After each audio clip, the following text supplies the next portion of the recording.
Hola, Dios les bendiga, familia en Cristo.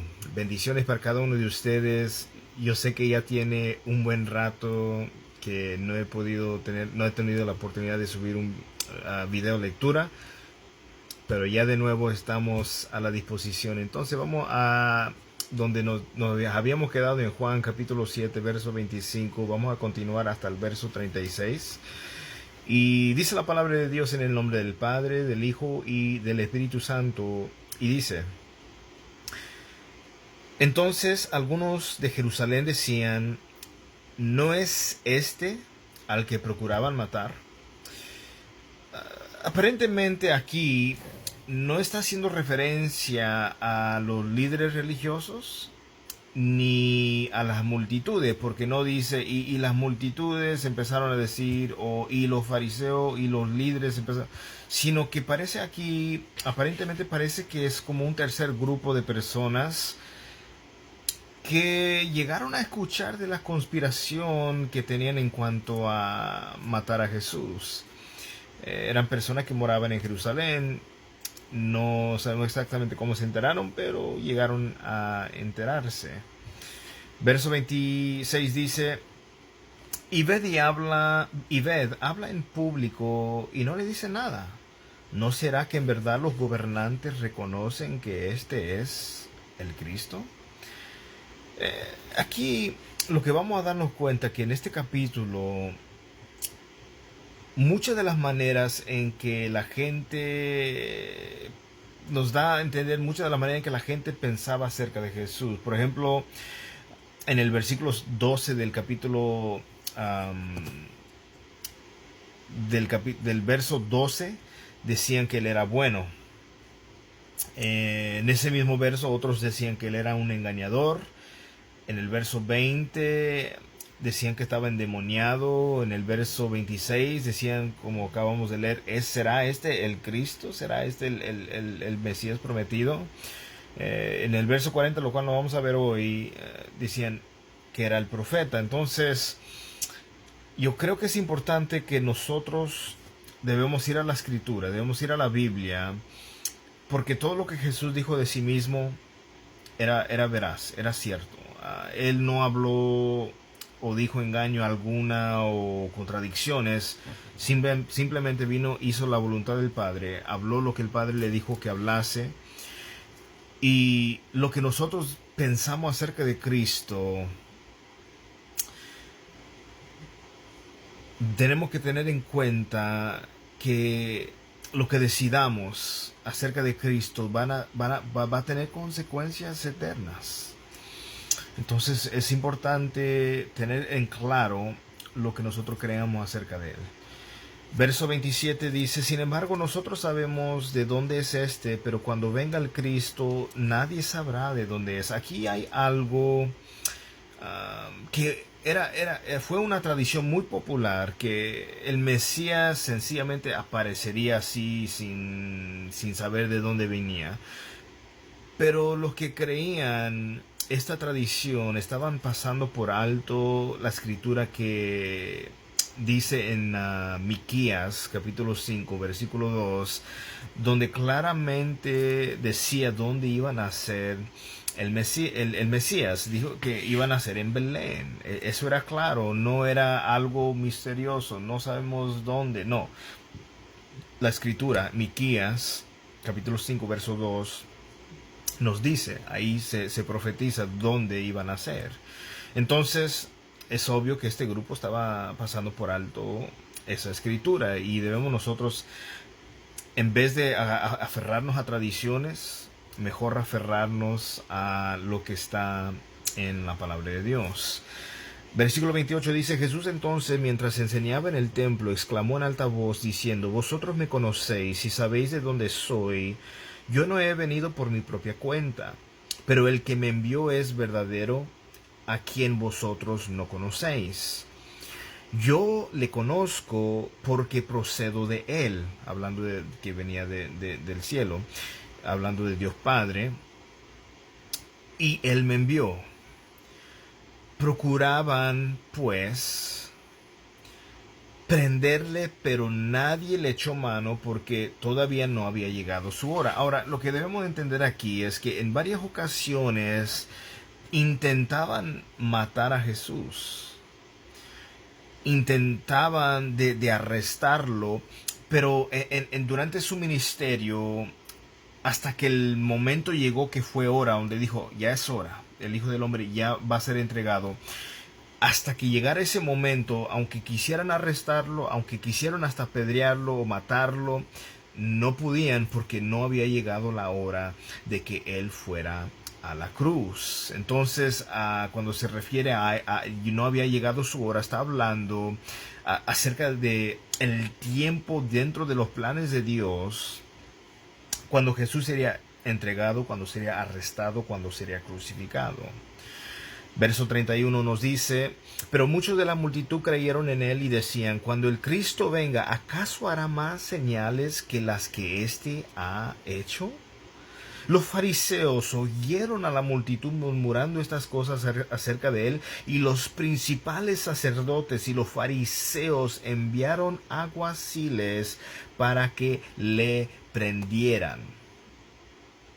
Que querían enviarlo para que arrestaran a Jesús. Pero Juan repite ambos grupos en el versículo 45 para el video de mañana, primero Dios, que vamos a hacer. En Juan 11:47, 11:57, 18 verso 3. Estas personas representan el Sanedrín, los principales sacerdotes y los fariseos. Representan el Sanedrín, el supremo tribunal judicial de Israel. Estaba compuesto de un total de 61 miembros de entre las familias de los sumos sacerdotes. En su mayoría eran saduceos, los ancianos que eran influyentes saduceos laicos y los escribas de los fariseos. Entonces, Juan los menciona en varias ocasiones, y aquí este Sanedrín, compuesto de 71 miembros, enviaron alguaciles dando orden de prender a Jesús, de arrestarlo, pero recuerden, su hora aún no había llegado. Entonces, verso 33 nos dice, entonces Jesús dijo, por un poco más de tiempo estoy con vosotros, después voy al que me envió. Me buscaréis y no me hallaréis, y donde yo esté vosotros no podéis ir. Decían entonces los judíos entre sí, ¿a dónde piensa irse esto que no le hallemos? ¿Será acaso que quiere irse a la dispersión entre los griegos y enseñar a los griegos? Lo que ellos hicieron aquí hacen referencia a una comunidad de judíos fuera de las naciones de Israel, que se encontraban en Egipto, en Roma, en Babilonia, etc. Los líderes judíos empleaban, en este caso, ironía, estaban usando la ironía. Como diciendo, ¿va a enseñar a la dispersión a los griegos?